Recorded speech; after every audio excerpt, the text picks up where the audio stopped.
Matapos nga ang ginawa nga nitong si Hazel ay labis ng pag-alala ng mag-asawa, lalong-lalo na at iniisip nila kung ano kaya ang mangyayari kay Colleen sa loob ng kulungan.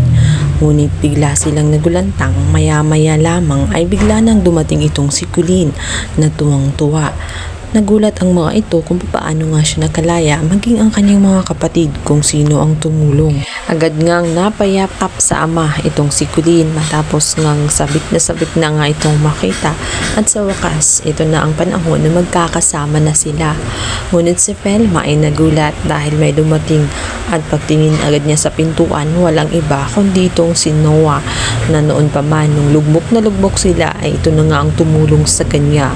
Ngunit ang pagkakamali niya ay hindi niya nasuklian ang pagmamahal ni Noah, dahil sa kabila ng lahat, si Manuel pa rin ang mahal nga nitong si Velma.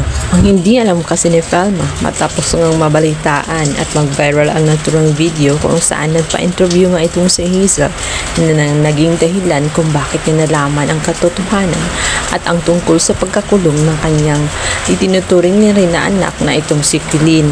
Sila ay lumaki kasama si Noah, kaya naman hindi na rin iba sa kanya itong si Colleen. Ginawa niya ito ng paraan sa pamamagitan ng kanyang kaibigan na pinakamagaling na abogado. Agad na inailabas itong si Colleen. Dahil nga sa ginawa ni Noah ay napatunayan talaga ni Noah na talagang mahal na mahal niya itong si Velma, sa kabila ng lahat na hindi siya pinili.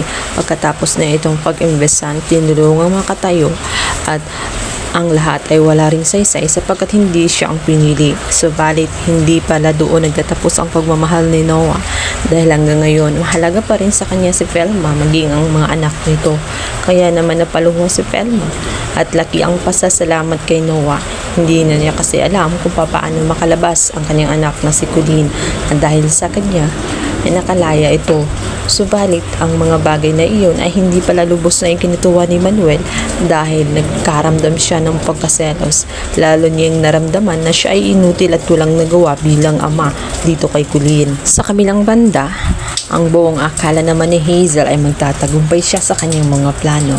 Ngunit magulat na lamang siya at tapos nga ibalita ng kanyang abogado na nakalaya na nga itong si Colleen sapagkat may tumulong sa kanya, at sa pamamagitan nga ng makapangyarihang si Noah, isang abogado ang ipinagkalala sa kanya.